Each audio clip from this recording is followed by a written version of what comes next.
And in our top business story, Dubai World Trade Center, the region's largest meetings and conference venue, has announced plans to build a 15,500 square meter extension to its existing facilities.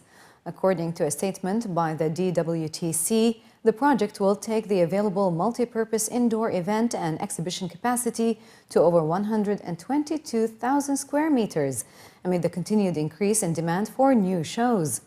Adjacent to the existing Zabil Hall complex, 3 new halls named Zabil 4, 5, and 6 will form the extension beyond Hall 1, 2, and 3. Construction is expected to start later this month, with the new space becoming operational from the first quarter of 2016. Hilal Saeed Al-Marri, the Director General of Dubai Department of Tourism and Commerce Marketing, in his capacity as CEO of Dubai World Trade Center, stated that DWTC has witnessed strong year-on-year growth, an increase in quality visitor footfall, and rise in space demand for top-tier exhibitors from across the major trade shows and the strategic sectors within its calendar.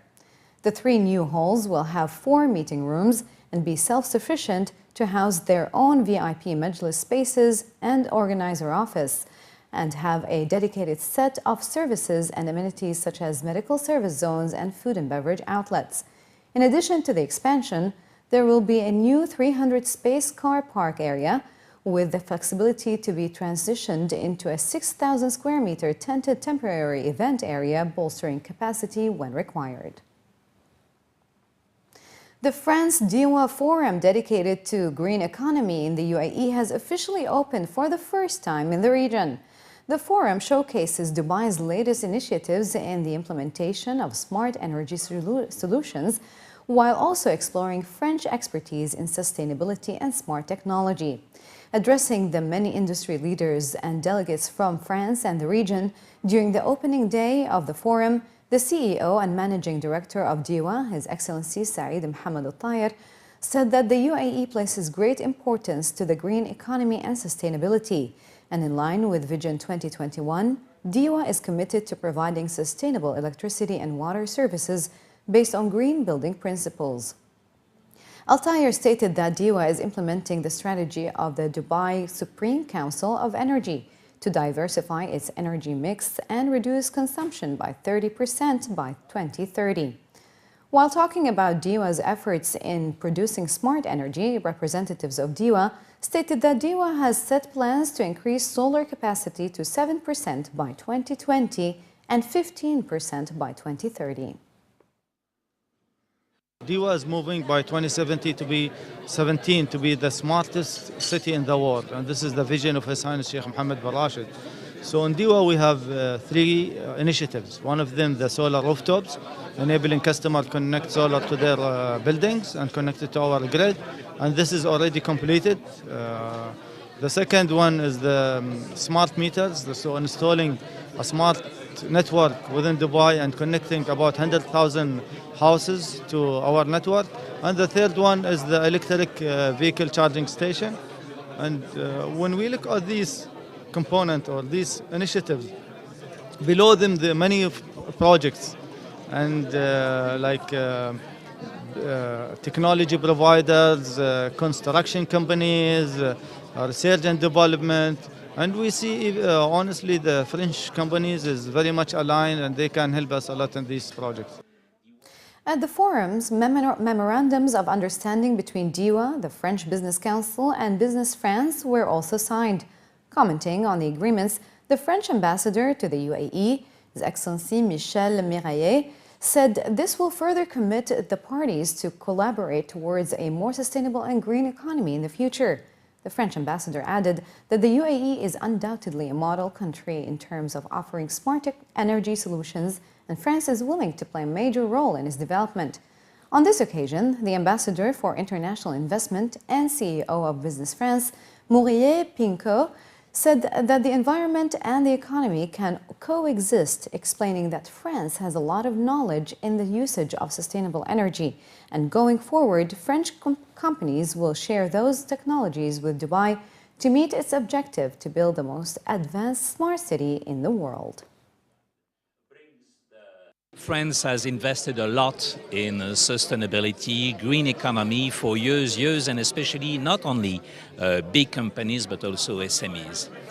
And now Dubai is a very attractive spot for us because, I mean, this is the green metropolis, or Dubai will become the green metropolis in 2040 or even before in 2020. The French have a lot to learn from from the policy conducted by DEWA in terms of refurbishing old buildings, and we are talking about 16,000 buildings to be refurbished. But I mean, there's a trend, there's a lot of strength emerging from this city. So, I mean, we have some solutions to propose, to put on the table. We have, in terms of grid or any other aspect in new energy buildings, I mean, a lot to put on the table, but we have also a lot to learn from the Dubaiites. Despite the emergence of more challenging market conditions, Abu Dhabi prime office rents have seen a slight increase, risen by around 3%. That's according to the Q1 2015 Abu Dhabi market view by global real estate consultancy firm CBRE. According to the report, this is the first quarterly increase that has been recorded since Q1 2014.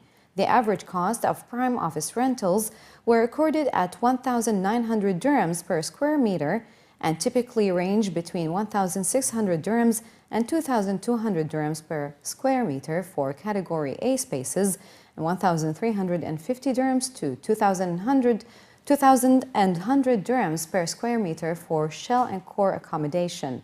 The CBRE report showed that during the first quarter, residential rentals increased by around 2%, which was marginally down on four-quarter performance when rates increased by 3%. Over the past year, average rental growth has been relatively consistent, ranging between 2% and 3% for each of the past 4 quarters. This preceded an initial spike in rentals during the latter stage of Q4 2013, immediately after the removal of the rent cap.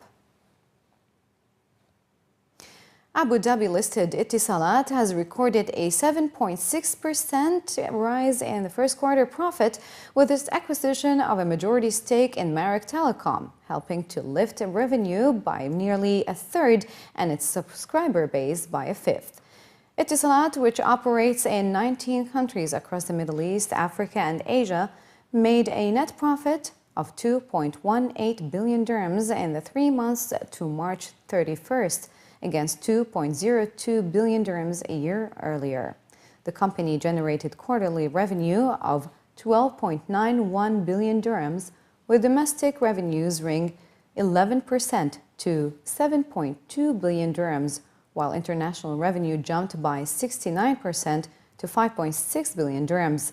The international increase was due to Etisalat's consolidation of Marak Telecom after it bought a 53% stake in the African operator at the cost of 4.14 billion euros last May, plus rising income from Etisalat's operations in Nigeria and Afghanistan. Etisalat had 173 million subscribers as of the 31st of March, up 19% from a year earlier.